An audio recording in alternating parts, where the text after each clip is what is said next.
Hi guys, welcome to my YouTube channel. My name is Candy, and today I want to talk about this thing going on with Bishop T.D. Jakes. Now, I'm not going to.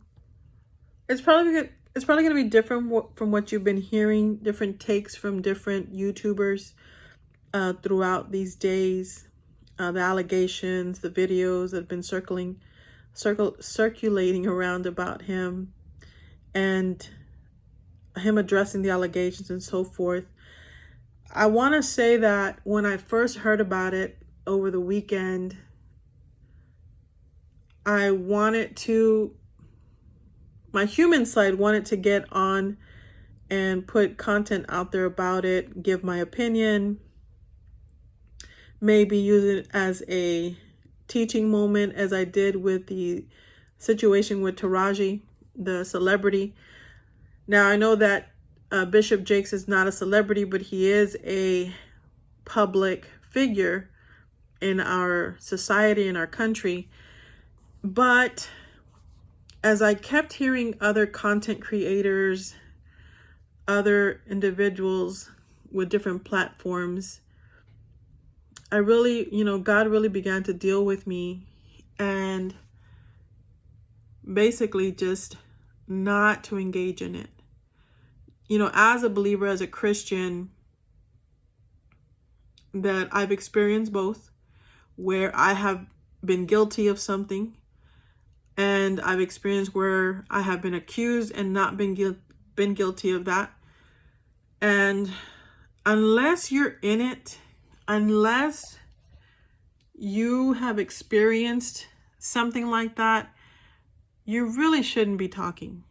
You really need to keep your mouth closed, because it's easy to be on the sidelines and criticize and say, well, you should do this, you should have done that, you could have done this. It reminds me of my senior pastor when he would use the illustration of going to a boxing match, and he's like, it's easy for me on ringside, to be saying, oh, hit him like this and do that and give him this uppercut and you should have done that and oh my God.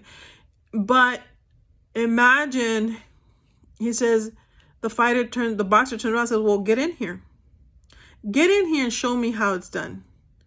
And it's a whole different ballgame when you're in it, when you're dealing with this kind of a spiritual attack or this kind of a spiritual struggle, depending on where you stand in this, in what position you're in, whether you're guilty or whether you've been accused falsely. So my reason for coming on is really to address believers, really to address born-again Christians. If you are not a believer, if you don't serve God, this is not for you. But if you are, I would seriously encourage you to just keep your mouth closed. And don't put yourself in a position of a person on the ringside trying to criticize and tell, even at a football game, criticize the teams and say, you should have done this. You don't know. Get in the ring and then show me how it's done. Get in the ring with the devil. Get in the ring with the accusers, and then show me, and then talk. So I really felt a deep conviction to put this out there in regards to Bishop Jakes. I personally am praying for them, him, his family, everybody involved, because one of the things that comes to mind when is in the Bible, where God is telling us basically, you don't got to defend yourself, right? I will take care of it. I will step in.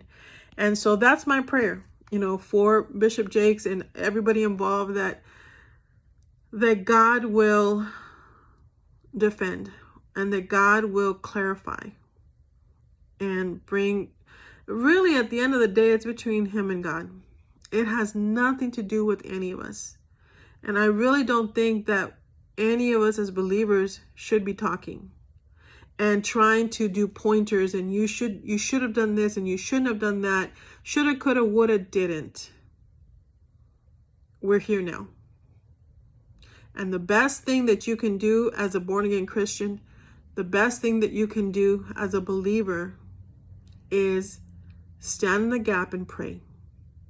Because that man already has the devil, the demons, all of hell coming against him and his family.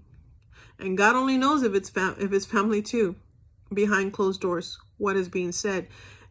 He does not need us as believers to add on to that burden.